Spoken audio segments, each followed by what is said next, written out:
So when you get to that law firm application stage, one thing that you'll find out is that law firms really seem similar, and it's really difficult to distinguish one from the other to figure out which firm's right for you. So what I'm going to do in this video is to give you a logical framework to help separate the firms into different types so you can figure out which ones you should be focusing your applications on. At the end of the day, you're only going to have a limited period of time to write your applications.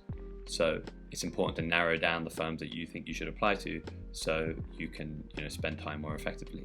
As well as that, if you do get a training contract for one of these firms, you'll be spending at least 2 years and maybe even more at that firm. So it's important to pick a firm that you think aligns with your values and somewhere that you'd like to work and that does the right sort of work for you. And these things should be determined before you start making your applications. So this video is focused on how to pick the right law firm for you. It's so you know that you're applying to the right sort of firm that you want to be at. After you've picked that, you'll want to do more in-depth research for the purposes of your application and your assessment days and interviews, and there's loads more we can cover there, so I'll probably do another video separately about that. Also, I just want to say from the outset that this isn't some complete or perfect simplification of what's going on out there. There are other opportunities that are open to law students, like high street law firm roles, in-house training contracts, government roles, and things like that I don't cover here.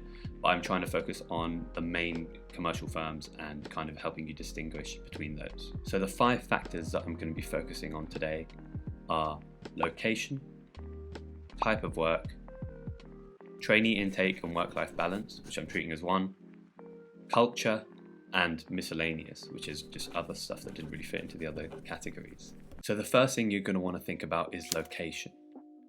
And here, the option is whether you want to be in London or outside London. There's loads of really good firms located in the regions. For example, Brown Jacobson located in Nottingham, or Burgess Salmon in Bristol. And the reason that you want to think about location as a factor is that there is a difference between the firms that operate in the region and the firms that operate in London in the UK. So while regional and national firms are often doing really good work for big clients as well, if that's what you're interested in, it's said often that they have a better work-life balance. I'm sure they're still working really hard, but it's a generalization that's made. As well as that, salaries tend to be lower in the regional and national offices, but that shouldn't put you off too much because that's usually offset by the lower living costs. So maybe it's not that much of a difference if you actually counter the more expensive living costs of London. Another thing to remember is that most of the national and regional firms that are operating outside of London in the regions tend to have a slightly smaller trainee intake than most of the London-based commercial firms. So you'll often find trainee intakes of around 10 to 15. The second factor you'll want to think about is the type of work. And I wouldn't say that when you're at university, you need to have a real understanding of the exact specific type of work you want to do as a lawyer. It's unlikely that you'll have had enough experience in that field or enough fields to really make a solid decision on that. And it's also quite useful to have an open mind with these sorts of things because you've got so many opportunities left to experience. But having said that, it's important to know that if you have a really niche interest, it could determine whether you apply to more general commercial law firms or you apply to more niche boutique firms. So for example, there's the firm Northridge Law, that's a specialist sports law firm operating in London, and there's also, for example, Lee & Thompson, which is a specialist media law firm in London too. So if you're certain you want to pursue a niche, be it sports, media, medical law, whatever it might be, it's good to know at this stage so then you can start following those firms and tailoring your applications to them. So at this stage, if you know you want to pursue the general commercial law route, here's where you want to start thinking about the different trainee intakes and the work-life balance across the different firms. And while there are loads and loads of firms that fit this, general commercial law firm operating in London heading, I've tried to categorize them into 3 categories: the Magic Circle firms, large and mid-sized commercial firms, and the US firms. So firstly, you have the Magic Circle firms, and they have the biggest trainee intake of the lot. And this is firms such as Linklaters, Allen & Overy, Slaughter & May, Freshfields, and Clifford Chance. And as I mentioned, they generally take loads of trainees, usually over 100. And with the big trainee intake comes the fact that the training contract is really structured. So you'll be getting work to do, of course, and you'll be getting responsibility, but maybe less so than the firms that have fewer trainees and are more reliant on their trainees as well. Another benefit of the Magic Circle firm is that they have some prestige. They're part of the Magic Circle, which is traditionally the biggest and the best in the UK. While there are loads of competitors that have arisen to compete with the Magic Circle, this prestige of the Magic Circle firms still kind of holds true. So that could be another reason that you might be incentivized to apply there. The second category is what I've called the large and mid-sized commercial law firms.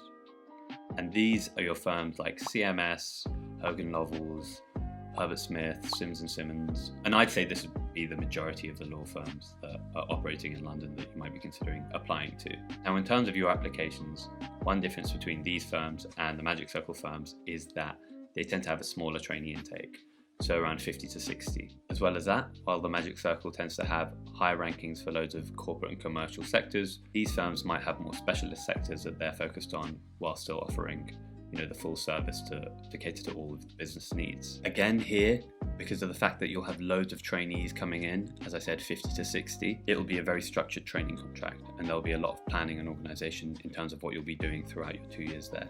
Finally, you've got the US firms.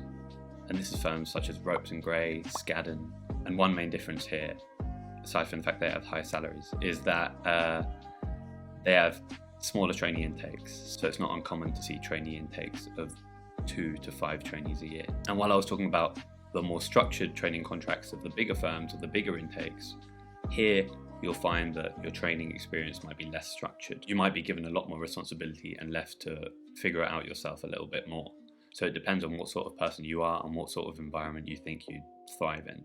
As I mentioned before, it's no secret that these firms tend to pay better. I think the reason is that they try and keep their salaries in line with all their offices across the world, and I think the US firms in the US pay more, so that's why the UK firms also benefit from that. I didn't put that down as a factor because I think most rational people would just choose a higher salary than what they have if they had the option.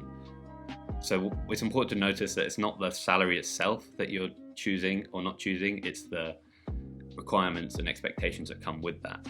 And as I said, it's the increased responsibility and maybe longer working hours that might come along with that as well. So that's what you should be thinking about, not just the salary, because who would say no to a higher salary? The next step that I wanted to go over was culture. And culture is something that a lot of people talk about, a lot of law firms talk about, saying that they have a really good culture. And I'm sure if you read the brochures, all of them say they have a good culture. But what I mean by this is, could you see yourself working there? And for this stage, you need to do a bit of work. And that is meet the people at the law firms. Obviously now, because it's COVID time, there might be limited opportunities to meet them in person. But that doesn't mean you can't speak to people through remote networking and opportunities like that.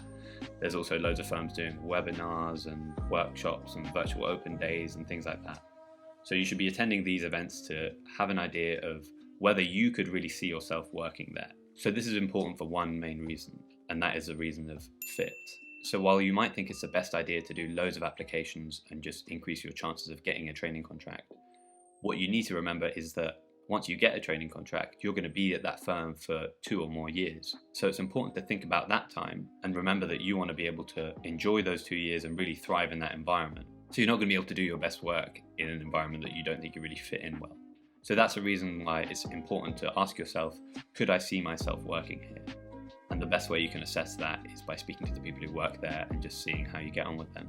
And as I said, if you think that you couldn't see yourself working there, I'd say that there's no shortage of law firms at this stage that you could be looking at and inquiring about. So I'd go back to that earlier stage and look at different firms in that same category. Finally, I've got the section that I've called Miscellaneous because it was just all the other stuff I couldn't really fit into a category.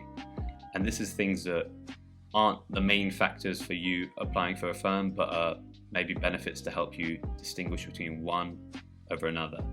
So here you could look at things like pro bono work that a firm does. It could be corporate social responsibility schemes that they're running, which could be things that they're doing in the local area that's helping others. You might also be really interested in the secondments they have on offer.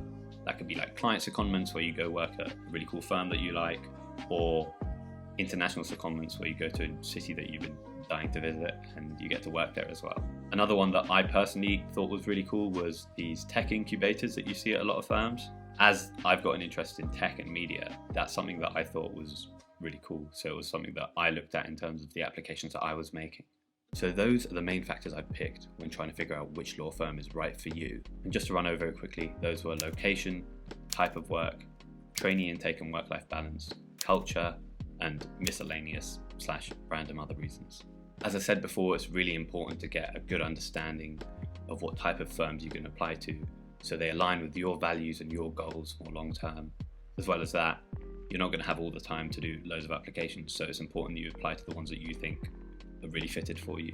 So I hope this framework or flowchart that I've made kind of helps you out in terms of figuring out which firm's right for you. As I said, there are some firms that don't really fit into this. So for example, White & Case is a US firm which has a huge trainee intake, so it kind of doesn't really fit into that category of US firms. But I still think there's some value in terms of making these generalizations just to understand the different types of firms when you're early on in your applications. So I hope it has been beneficial for you anyway. Let me know your thoughts by leaving a comment down below and giving this video a thumbs up, thumbs down, whatever you feel. Also, let me know what sort of thing you want me to cover in future videos as well. Thanks for watching, and I'll catch you next time.